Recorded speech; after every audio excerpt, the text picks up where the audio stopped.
Bonjour et bienvenue dans cette nouvelle vidéo.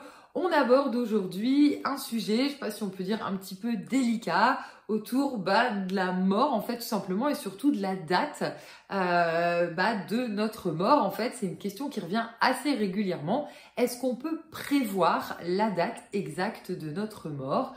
Donc c'est quelque chose qui peut être demandé en voyance. Voilà, alors c'est vrai que nous on parle plus souvent de guidance avec Thomas quand vous nous consultez. Parce que la guidance, c'est plutôt donner des états de fait et puis prendre ses décisions en fonction. La voyance, à proprement parler, c'est vraiment donner un fait, un élément. Et à ce moment-là, on pourrait en effet dire notre date de mort serait arrêtée à telle date. Alors, il y a du oui, il y a du non. Pourquoi il y a du oui? Parce qu'on peut obtenir certains éléments, mais qui seraient plutôt comme des avertissements. On va nous dire, attention, on peut percevoir pour une personne qui a des problématiques notamment physiques, de lui demander au niveau de la vision, au niveau d'une prise de sang, de regarder s'il n'y a pas du diabète, du cholestérol, un problème de thyroïde aussi, qui n'a pas été détecté et qui peut expliquer aussi chez une personne des troubles, une fatigue. Donc là, oui, après, ça va pas forcément entraîner, vous voyez, la mort. Mais il y a des messages en fait de bienveillance par rapport à ça. Après, il peut y avoir aussi à l'inverse pour une personne qui serait malade, qui aurait une pathologie avec laquelle c'est pas toujours évident, avoir un message entre guillemets d'espoir, comme quoi elle peut tout à fait perdurer parce que elle fait ce qu'il faut, elle prend soin de sa santé. Donc ça peut arriver aussi. Maintenant, si vraiment on voulait acter à dire c'est le 20, tel mois, telle année, clairement la réponse est non. Pourquoi? Parce que déjà, d'une manière déontologique, vous imaginez bien que si vous consultez et on vous donne une date précise, à partir de ce moment-là, si on vous dit, de toute façon, vous êtes tranquille 40-50 ans, eh bien, on peut se mettre à rouler à 180 sur l'autoroute, on peut manger, en fait, je sais pas, gras tous les jours, et en fait, mettre en péril tout simplement notre santé. Quand on arrive en 5A, on a un capital santé, qui est pas égal d'une personne à une autre, vous l'avez bien compris. On peut booster, on peut améliorer, mais surtout on peut prendre soin de ce capital santé. Donc oui, pour l'information, où c'est vrai que personnellement, j'ai déjà eu des messages de personnes qui se faisaient un peu secouer par là-haut, en leur disant que par rapport au capital santé qu'ils avaient eu, ils font n'importe quoi. Et en fait, ils entachent énormément leur capacité à pouvoir, alors oui, durer longtemps si on parle d'une date, mais c'est vrai que moi j'aime mieux parler de qualité de vie en fait. C'est plus dans ce sens-là, parce que vivre longtemps et vivre mal, c'est pas forcément ce qu'on va rechercher, quoi. Le but, c'est plutôt d'être bien.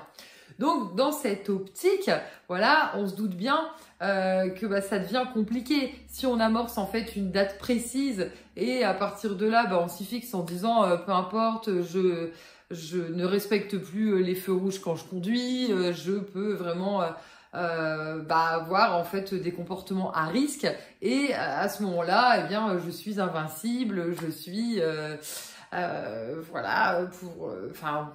il n'y a aucun danger en fait qui peut nous toucher. Clairement, c'est non, non, non, non, non. Donc voilà, ça, il faut faire très attention parce que il y a déjà eu des indications comme ça. Maintenant, comme je l'expliquais, c'est plus souvent des notions en fait pour prendre soin de nous, pour nous prévenir, voilà. Mais il faut pas non plus tomber dans la peur, voilà. Il faut faire attention quand on délivre un message comme ça. Si on dit à quelqu'un, oh là là, attention, sinon il te reste plus que 2 ou 3 ans à vie, c'est quelque chose que j'ai entendu il n'y a pas si longtemps. Après, moi, c'est vrai que je me livre à vous, surtout si vous suivez aussi sur Instagram et Facebook, pour avoir connu personnellement une petite période où j'ai eu des cellules précancéreuses. Je sais que j'ai eu quelques thérapeutes qui, malheureusement, moi ça ne m'épate toujours, qui disaient que c'était normal en fait que je tombais malade puisque j'étais une mauvaise personne. Je me dis mais à quel moment tu peux dire à quelqu'un qu'il est malade que c'est une mauvaise personne? Pas du tout. C'est plus encore une fois, une manière de l'univers de nous dire de prendre plus soin de nous. Et parfois, ça fait partie d'un karma complet, ou même si on prend soin, on fait tout ce qu'on peut, eh bien, voilà, ça fait partie de ce qu'on s'est choisi avant de s'incarner. Donc, il faut faire très attention à ça. On peut pas dire à un enfant malade de quelques mois ou quelques années qu'il mérite ça. Voilà.